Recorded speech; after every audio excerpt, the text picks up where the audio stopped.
Hello, I'm Eric Snodgrass, and thank you for watching this weekly Ag Forecast video brought to you by AgSouth Farm Credit.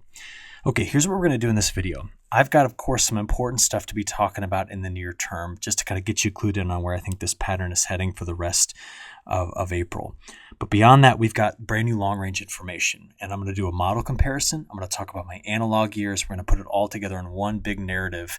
And if that's what you're really interested in this particular forecast video, go straight to when I get to these slides, okay? That's what I want you to do. But we do have other things to talk about, and the first is our drought scenario. Across the United States right now, we have about 18% of the land area in D1 to D4 drought. Now, that shade of yellow you see there is abnormally dry. So this spot in North Carolina is technically not in drought. It's in the abnormally dry category. But you know, we've been talking about that for weeks.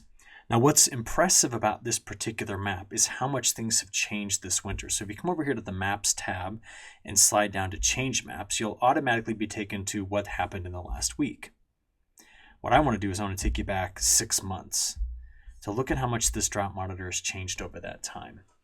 Pretty significant. That's what this winter did. And actually last fall a little bit too. And the question that we're going to ask here is, are we at risk of spring or summer drought development? And those are going to be the big questions we're going to be asking and answering at the end of this video. We're going to do a model comparison. I'm also going to give you the analogs. But we're at this time now where it's that time to start thinking and worrying about this. I will say this. Should we get into a drought scenario at some point this summer, and there is historical precedent of it right over this section of the Southeast, specifically 2016, given the ocean temperatures and the newest forecast information we have about the hurricane season, I think this is going to be a hyperactive one. And I'm going to give you that case at the end of this. By the way, one other fun thing to do about this is I've gone over to the Data tab and clicked on Time Series, and I got this queued up for so it doesn't take too much time. But I selected the geographic region called the Southeast, which is, of course, where AgSouth territory is. And what's nice about it is it'll recreate a time series of drought area in the Southeast since the modern drought monitor was put into place, which was the year 2000. And it is important to note that if you look at our historic drought episodes compared to where we currently sit, well, this was last fall, and we are, if I get to the tail end of this, there, we only have 2.63% of the total land area in the Southeast that is in even the abnormally dry category, and that's that little spot in North Carolina. The rest of the area is completely drought-free. Now, one thing's for sure, this past week, watched one of the slowest moving lows I've seen in a long time. This was just on Thursday, and I'm recording this late on Thursday night because I wanted to make sure that you had this early Friday because I've been kind of excited to give you this long-range information. So I decided to record before I went to bed, and this was just as the sun was setting here across the country, and that low packed a punch. Look at the storms that popped up here late in the afternoon and toward the evening hours in parts of North Carolina and South Carolina. That storm system took 4 days to cross the country, and as I was watching the radar animations here as we get into the overnight hours on Thursday night, this did add some locally very, very heavy rainfall as it came through. Now, speaking of heavy rainfall, I do want to show you this. This was valid through 9 o'clock on Thursday night. This storm system delivered extremely heavy rains from parts of the Texas Panhandle through the Delta and all the surrounding areas where we saw up to 10 inches of rain out of this. It hit parts of the Gulf Coast and was delivering rain as I was speaking to North Carolina in spots. But this was a pretty potent system that went rolling through, and you have to understand that this is going to be the last of that variety for a while. Okay? You're actually going to see in the forecast things are going to be trending a bit drier. So it was important because over the last 30 days, we had been a little drier in these areas. So to be bringing in that precipitation was overall a good thing. We didn't need any of it here, but we did need it to fill in a couple of the more recent little drier spots in parts of the Southeast. Now, I was mentioning this to a group I was talking to about cotton, and I said, listen, I understand that the entirety of the South, as you get into summer, is always a week away from drought, right? We've kind of joked and talked about that a lot in the past. We want to ask, is this a spring that's going to give us drought risk, and is it a summer that's going to give us drought risk? And we're going to start off by just looking at the next 10 days. As we stare at it, a lot of what you see here, this is what came through on Thursday, because remember, this is the run. I was using the runs on Thursday night. We do have another system that's going through California this weekend. It's going to be heading to the south, and it's going to pop out somewhere here. meaning we're going to have severe storms here on Monday, severe storms here on Tuesday, but that system is going north. It's not digging like the last one did, and overall we get a bit of a drier signal. Now thinking about that, I want to show it to you, because on Friday, here's the deeper low keeping us cool. That's the cool weather we have on Friday, but that thing goes out by the weekend, and now it's all attention here. Drier week ahead for us. That low comes out and goes straight toward the Central Plains. Severe weather risk on Monday here. Severe weather risk on Tuesday in Illinois down to the Mid-South. But look at where the low goes. It's way up here going into, Minnesota. Behind it, there's cold air, but this does not get back into our area. And what we're going to be watching is maybe the chance for heavier precipitation in the day 8 through 14 time frame. But even that is not that strong of a signal at this point. So here we go. Let's pick this up Friday morning now, where the low is now fully over the northeast. It's cleared out the AgSouth territory, and there might just be a little bit of convective, cold kind of convection on the backside of this. I say cold because it'll be cooler in the low levels, but much colder in the upper levels, giving us a destabilization. So don't be surprised if you get some scattered showers coming in on the backside of this as we work into late Friday. But then that system's out, and high pressure takes over, and we watch for the next one to come through. Temperatures rebound gradually over the weekend. Very warm week for most of next week. So when does the next system come through? Well, let's look at 4 different forecasting systems. First is the artificial intelligence. You see this rain here? Remember, this was the 12Z run from today. In fact, we may have the new 18Z in. Yeah, it just came in. This is all right now. This isn't even, this isn't from any system over the next 7 days. This is right now. So after that, we go over a bit drier. What about the WPC? This is all, again, what happened on Thursday afternoon. So this isn't really even in the forecast. What about looking at the European model? Again, most of this was from Thursday afternoon. After that, we have a drier signal, and the GFS says the same thing. So we can look at this another way. Probability maps. Over the next 7 days, what's the chance of getting an inch? Everything that you see shaded in here, this was happening when I was recording. So it's already gone.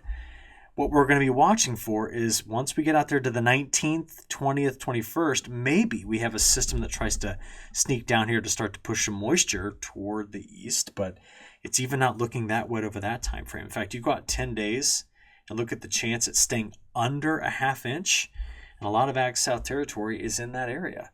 And what's not, well, in other words, what's showing up white is where it was raining when I was recording, which is what these model values are valid for. So I'm sorry for the confusion, but it's tricky when I record on a late Thursday night. When it's rain, you watch this on Friday and it's gone. So just want to make sure that that's clear. But I do want to let you know, some of the longer range forecasts will continue to reflect stuff like this happening. As we get out there into Monday and eventually into Tuesday, there's this multi-day severe weather risk. But that system that brings us severe weather here on Monday and there on Tuesday is going that way, not toward us. All right, so what do we make out of it? Let's go to the models and get a good rundown of this. GFS left, European right. System leaves. Remember, we could get some showers on Friday afternoon, but this is going through Saturday, Sunday. Really not a whole lot to talk about. Maybe a front comes over the Appalachian Mountains in West Virginia, but doesn't really get into AgSouth territory. That's Monday. Here's the next system. See it in there in the Central Plains. It goes straight north. We really don't get anything out of it. Maybe there's a chance for some late week showers, but I'm not even buying into that fully. And so when's the next system? It may not be until the 19th and 20th that we start to bring in a chance for rain. I mean, that's that far out. Maybe it's the 21st that we get a chance for precip. So most of your next 7 to 10 days goes on a drier kick. And we just want to know, is that going to last? Is that going to be the kind of how things shape up? Well, we look out there into that week 2 time frame, which gets us out there at about the 25th of April. And the wettest conditions will be here on that system on the 19th and 20th. But even though they're showing you kind of in the greens here and near normal, I'm still skeptical on how far this system's going to get. I'm more than prepared to be wrong, but I think I agree more with the CPC in saying I think the wettest weather's here, not necessarily over the AgSouth territory. So what does this mean? We're going to get a bit of a break. Does it last? That's what I want to discuss with you. So we're going to look at the May forecasts and kind of get a hint on that. First, temperatures. Now, since the beginning of April, we've gotten back over on the mild side of things. We had some very cold weather that came in after the equinox on March 20th to finish March. But overall, we've gone over with more mild conditions. And I'm just going to let you know right now, I don't see any major late April or even early May major cold air intrusions. That would be an extremely late frost event for a lot of us, and I just don't see it. So what do we see in terms of temperatures? Well, so far since February, we've been ahead on accumulating heat units. The only place that's not been that way is the southwest into California. And over the next 7 days, well, Friday is our cold day. Because watch, as we get into Saturday, rebound. Sunday, all of this warmth in the central United States is because the only low is way over here coming along the California coast.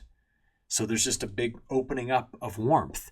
And it's kind of crazy to say this, but, this part of Nebraska may be touching 90 degrees. We're going to be in the 80s. That's Sunday, getting into Monday, Tuesday. I can just keep going. It's just going to stay warm. Cold air comes into the north. It settles in toward the east. It will knock our temperatures down a bit, but I'm not concerned about them getting knocked down to where it's so cold that there's going to be a problem. So if in this drier weather you're planting some crops and those crops are dependent on growing degree days as a measure, we will be collecting across North and South Carolina and parts of Georgia anywhere from 100 to some places up to 130 GDDs just in the next 7 days. So if you're planting corn, just because this is a corn formula here, base of 50, max of 86, it'll emerge in 7 days based on these numbers. So I mentioned, let's go back and have a look at that. There it is. That colder air coming in the day 5 through 10 time period, we're still mild here. But that will press east. It'll be happening next weekend, not the one we're in now, but next weekend and beyond, some cooler air comes back in. But look at this. This is not cold. We've got a couple of days of maybe below normal temperatures, and that's about it. I am not overly concerned about it. And we've seen the models suggest this. Getting out there to that last week of April into the first week of May, there's better consensus that we have a more mild pattern. So then we got to ask, what about the precip? Because right now, it seems as these next 10 days with the drier signal, does that continue? Most of the long-range models say no. Okay, this would be the European model looking out there from April 15th to May 15th. And I don't see an overly strong dry signal. In fact, I think what's going on here is some continuation bias or some persistence bias for the next 10 days, just lasting out that far. I can compare this to also what the GFS extended shows, and notice how it's got a little bit more of the wetter conditions in your area. So there's nothing alarming just yet. And to be honest, a good 10-day stretch to get a lot of field work done, to get stuff planted, to get going with this season, not going to be a problem. The heat's going to be there. The drier conditions overall will be there. We're not going to be dodging raindrops every single day. So we now get this idea about what the rest of April and early May might look like. What do we do from there? So what we're going to do next, as I bridge this into the longer range, is we're going to start talking about kind of a multifaceted way of forecasting. And it's going to come down to two ideas. I'm going to tell you to watch 3 different spots in terms of ocean temperatures. And then we're going to pin the models against the analogs. In other words, the forecast models against history. Now there's 3 spots I need you to watch. The North Pacific. Watch these ocean temperatures. I'll explain why in a second. Here, where our La Niña is beginning to take shape, and the very warm Atlantic, which will be critical for our hurricane season. Let's talk about La Niña developing first. It's very common that after a winter El Niño event, they all peak in winter, that we crash back into neutral and toward La Niña in the following 6 to 10 months. And we're going to do that this time. We were just here, and we're going back down. How quickly we get there, though, is going to be a tough thing to figure out. So what does history tell us? I told you we'd do this, right? So if I went back and found every year, they're all listed here, where we had an El Niño event that crashed in spring and was followed by a La Niña in late summer or fall, well, what did they do in May? You put them all together, and I still see a stormier May for you. I see more open planting windows for the Corn Belt. I don't see that as a drought risk for the Corn Belt, but I see some open planting windows. But I see overall, we could get into a pretty stormy May across much of the Southeast based off history. What about temperatures? I don't see any major signs of temperature stress early. In other words, we're not just going to get scorching hot in May and never let go. But we want to know what's going to happen beyond May. So to do that, let's take a look at what some of our longer range models are suggesting. And this is kind of what I'm excited to share with you and why I'm recording on Thursday night. Okay, on the left, That's the newest update from a NOAA model called the CFSV2. It's bringing in a very strong La Nina by the time the hurricane season gets here. And that's no good. That's a very almost hyperactive hurricane season forecast. European model says throw the brakes on it a bit. Bring in neutral conditions, maybe keep them around to October. Two entirely different scenarios. What does all that mean? Well, let's look at it this way.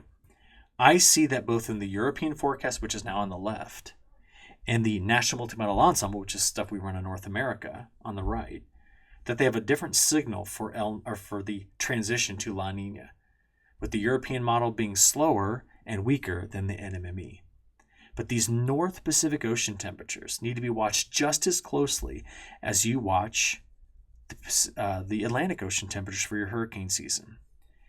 And I think it's just important to tell you why. Now, in summer, almost every summer, there's a blocking pattern that sets up. If these ocean temperatures get colder and colder and colder with time, that blocking signal's right in the smack dab in the middle part of the country. If they don't, we will watch other factors that could produce ridging of high pressure somewhere in the Cotton Belt, maybe from Texas, but possibly into AgSouth territory. And I'm concerned about that this year. So what are the ocean temperatures doing right now? Well, they're slightly cooler than average, but this isn't a story yet. The only real story in this is the loss of El Niño toward La Nina and how warm this is. That's the only thing that I've got some confidence in. So let's go take a look at what these individual models are doing and compare them to history. How about history first? Now, I've shown you this, but let's review this again. July to August. We just looked at May. What about June, July, and August? During those 3 months, history would tell me to tell you to be on the lookout for one of these 3 ovals. When we had La Niñas developing following a winter El Niño event, we just tended to favor drought developing in one of these 3 spots. Now, I know you're looking at going under the 3. Well, I don't see a lot of dry like I do in the MidSouth or the Delta, but that's because it's really only one major year that's got me concerned, and that's 2016. That was a major drought year for the Southeast. That was a year, look at it here, where we had a big El Niño that crashed into neutral by the time we got into summer. And we're here. How far down are we going to go? What's to be expected? The analogs, suggest that there's a possibility of risk. I expect us to be warmer than average, practically hot this summer at times. I expect most of the temperature to be more biased toward the hotter side at night. That's what the graphic on the left says. All right, do the models agree with me? They don't. They really don't. Let me show you what they say. They're not saying to worry about drought here. You know what they're saying? They're saying this. April, May, June, stormy. Green's wet, brown's dry. This is what the outlook is for May, June, and July. More storms. Where's the drought? Mexico into the 4 corner states, Western Plains. This is June, July, August. Still no dry signal. It's still a stormy one. Where's their drought risk? Here. That's June, July, August. July, August, September. Maybe pressing into this area, but now we're pushing up against the hurricane season, which we're expecting to be active. If you go by the European model only, which it did not do a terrible job for your region this past winter, but if we took it verbatim, it's saying, yeah, you'll be fine. A lot of storms, no massive risk for drought in the model, but we think it's going to be stormy, it's going to be hot. Stormy, hot. That's what it's looking at. There's another model suite, though. It's called the NMME, and this is its main webpage. U.S. precipitation rate, this is what it's got. Here's the 8 models that go into making this map. May, June, July, what does it have? Storms. Where's the drought? Here. Once you go past May, June, July, what about into June, July, August? It has the drought rebuilding. The Corn Belt, Great Lakes Basin, the 4 corner states, not us. It's got a stormy. What about beyond that? Season 3, which would be out there July, August, September. Hyperactive hurricane season. Okay, what do you do with this? Because this is not the narrative I just gave you from the analogs. This means that Eric has no confidence. I can't believe I just talked about myself in the third person, but that's the way I feel about this. I don't have any confidence in this longer range forecast. What I'm waiting on is to get through May to see how the ocean temperatures respond. where the momentum is in the atmosphere, and does it start to pile up drought somewhere early? I mean, that's why I began you with this. Well, sorry, I began you with the current map. Where will we see drought building and where are we going to see it drop off? History would say, watch out right here, watch out right here, or watch out there, and erase all of this with summer thunderstorms. The models are saying, bring the drought here and expand it there and make it storm like mad everywhere in between, and then a hyperactive hurricane season. About the only thing that we all agree on is the hurricane season. And Colorado State earlier this week, on April 4th, last Thursday, I think I showed you this, they released their new hurricane forecast. And in every category, they are well above the historical averages. They're actually calling for a hurricane season that could be 150 to 200% of normal. That is actually one thing that I have confidence in. Nothing else, though. Really nothing else. So we have to let the narrative continue to evolve, and we're going to do that. And that's why each week I bring you up to speed on these things. So sit back and follow this along with me over the coming weeks, and we'll build that story and start to catch these signals as they come. But from the hurricanes, I want to take you to a quick global perspective to wrap this up. It's raining on the safrina crop in South America. This is perfectly timed rains just at or ahead of pollination. It's raining in Argentina.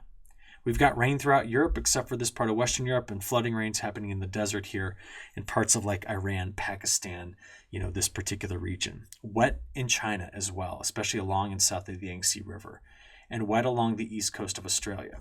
Temperature-wise, this is the next 10 days globally. And with that, I'm going to wrap it up. And now you know what I'm watching, you know what my concerns are, you know my confidence level. We'll just pick this up again next Friday and keep the narrative going. So you have a great weekend, and we'll speak then. Thanks.